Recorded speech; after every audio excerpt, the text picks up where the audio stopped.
Welcome to Modular Hippo and episode 21. This is the channel where I'm trying to build a 36-foot aluminium sailboat. And in this episode, I am working with the Cockpit coaming, or I'm starting that work, as well as looking at a little bit of the bow roller construction. I'm also looking at stage 23, which is the Autopilot Bracket when it comes to the cost breakdown. So let's take a look.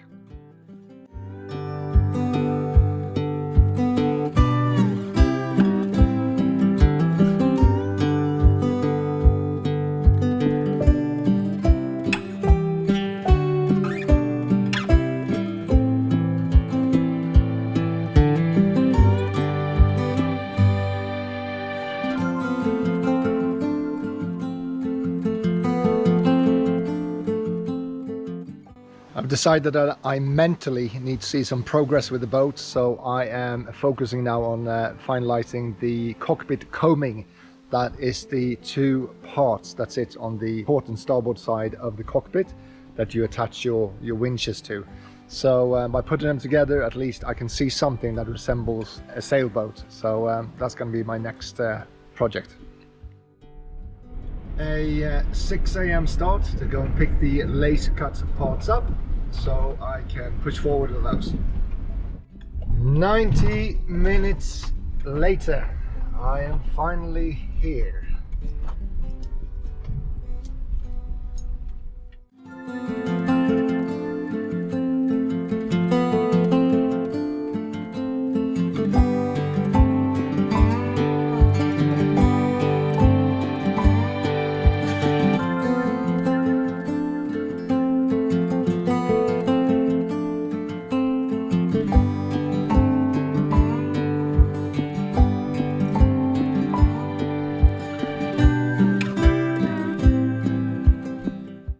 I might as well get these welded as well. These are the contraption in the bow that holds the bow rollers that will guide the anchor chain. So I can start with at least welding these parts together here, and then we can move this one forward.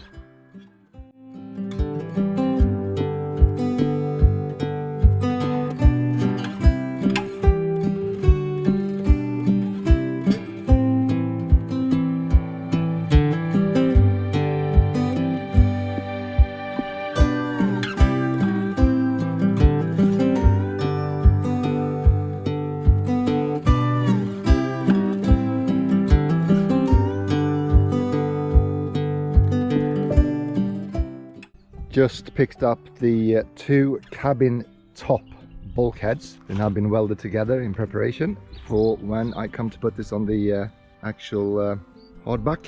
Just need a bit of sanding at the top there, and we can probably leave the bottom bit. So this gives me a good idea of the width of the boat when it's ready. So yeah, happy with that. Gonna put them into storage and push forward.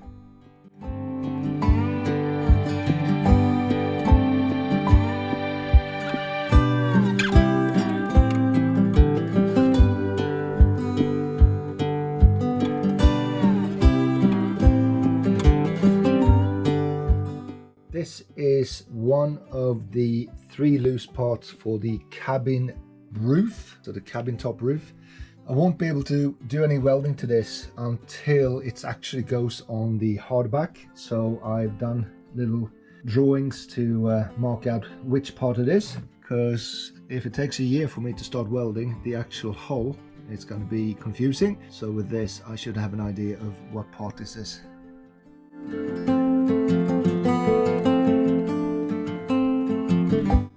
I have received the bottom welded to the side pieces for the bow roller anchor construction. I'm happy with that. It's welded on both the inside and the outside. I think I have lost my first parts officially. I had a 20mm stainless steel rod going through here and an 8mm rod here, and I can't find them. So I might have to order some new pieces. There's also another thing I'm thinking of, is that in the actual instructions, the stainless steel pins and rods that goes through here are contacting the aluminium, which I'm not happy with. So the option is to drill this hole bigger, make it 24mm, and have a plastic shoulder bush going in here instead, that the stainless steel rod sits with before the cotter pin goes on. And by doing so, I have no connection. The only problem is that if I take another 2mm here, I'll make less material in the front here. So I just need to make sure that it doesn't affect the durability and the strength of when the anchor is pulling on this roll, because that's quite a lot of force. So I need to have a look at that. But I'll probably do the same thing on this. Instead of a 9mm hole, I'll probably drill it up to 13 and have a shoulder bush, shoulder washer here as well, so that I don't touch, the two metals don't touch each other. If you have any ideas or any concerns around that, feel free to put it in the comments.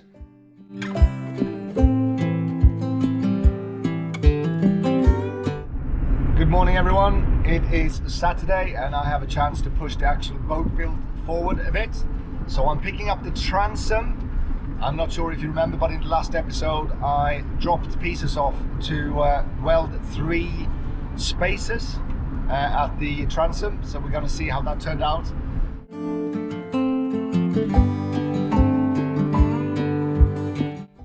Back home again with a transom, and I'm happy with that.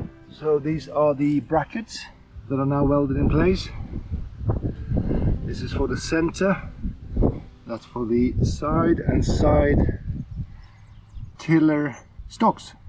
Let's turn it around and see how it looks on the other side. Turned around and I can see that it's a really good weld all the way around on all of these. So they should definitely be able to take an impact and they should go nowhere. That is really good. They would have been really tricky to weld on when the transom was in its final position, and that's why I decided to do it now. It has kind of warped or bent the plate a little bit under the heat, but it's nothing I can't clamp up with some clamps during final weld to make sure that it's straight.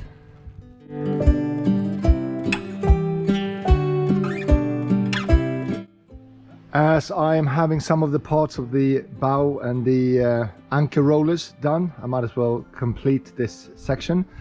So this is the bow piece itself that will be sitting in the front, and we have a couple of floor pieces for the chain locker. So these pieces will be sitting like this.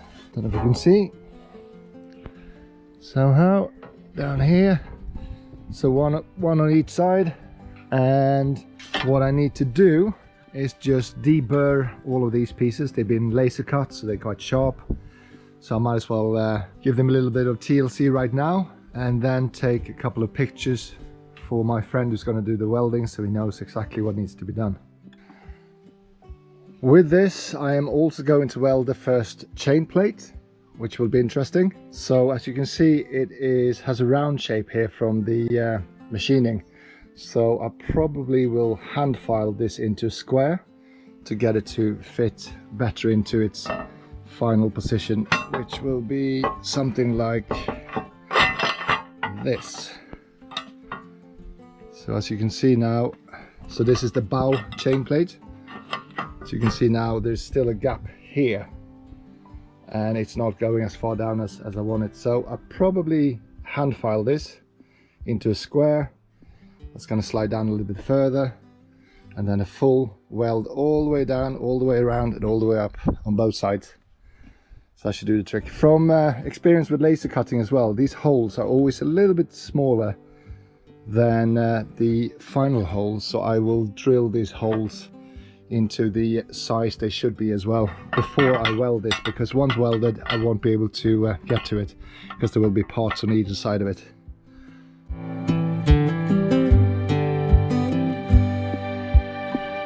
The other day I was trying to work out the easiest way to file this down into more of a square, because right now it's not flush with the material, and I suddenly started to burst out laughing, because it would be really hard to kind of start filing this down by hand. So obviously the obvious solution is to just round the corners on the plate that it's going on, rather than starting to modify this one. I can't believe I didn't think about that, but I'm glad I thought about it now.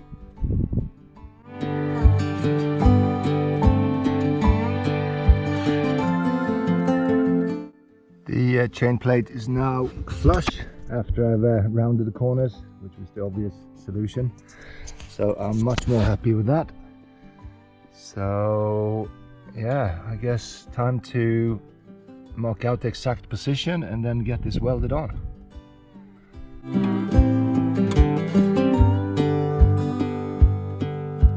Surprise, surprise, it is raining again. So as I suspected, the laser cut holes are tiny bit smaller than the actual drills.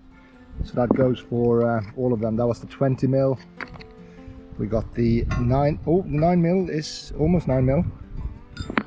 Here is a 16, so that's tight as well. And then we have the last one, which is a 13, which are these holes, and yeah, they're tight as well. So once I put the other parts on here, I won't be able to get to these holes to drill them in an easy way, so I thought I'll just drill them now.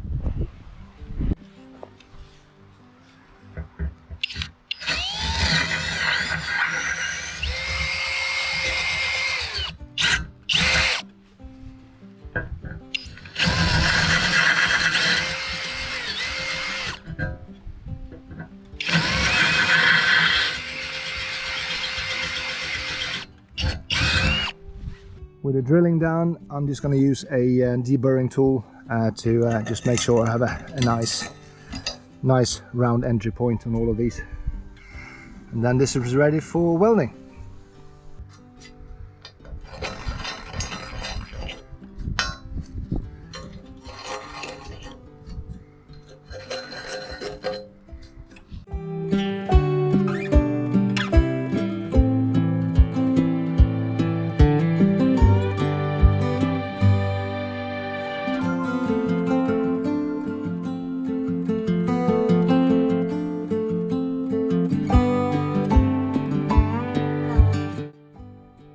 So this is the final result of the Autopilot bracket.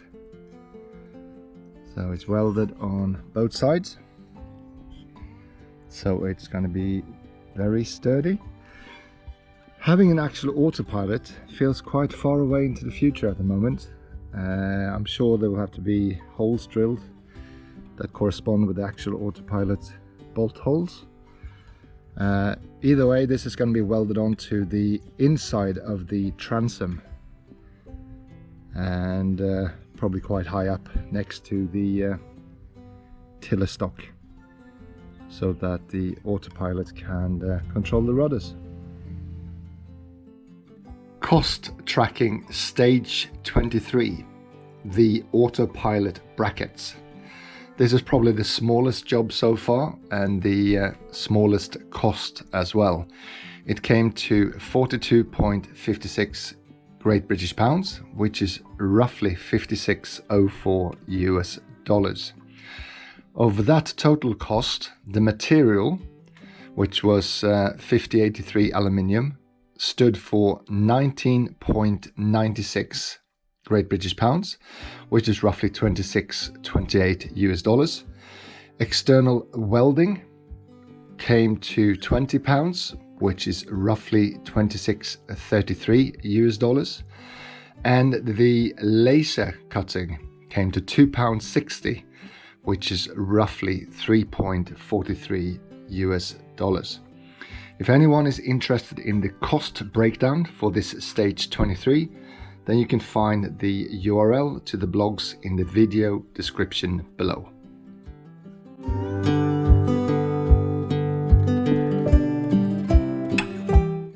Conclusion. For stages 1 to 23, we have now reached a total cost of 17,594.37 Great British pounds, which is roughly 22,323.23 US dollars. If you are looking at that from a percentage split, then parts and materials so far has stood for 40.87%. The external welding that I have paid for stands for 12.36%. Laser cutting, external as well, is 7.06%. The lathing and machining, 17.63%. And tools and miscellaneous, which is any tools and drills and stuff I bought along the way, has come up to 11.58%. And included in that as well is the build plans and the CNC plans that I bought up front, which stands for 10.50% of the total cost so far. If anyone is interested in the Google Doc showing the total cost breakdown up to date, then you can find a link to the document in the description below. Thank you for watching this episode. As always, if you are new to this channel, please feel free to subscribe. And if you have any comments, concerns, or ideas, please stick them in the comments and I will respond to you within 24 hours. Thanks again for watching, and I'll see you next time.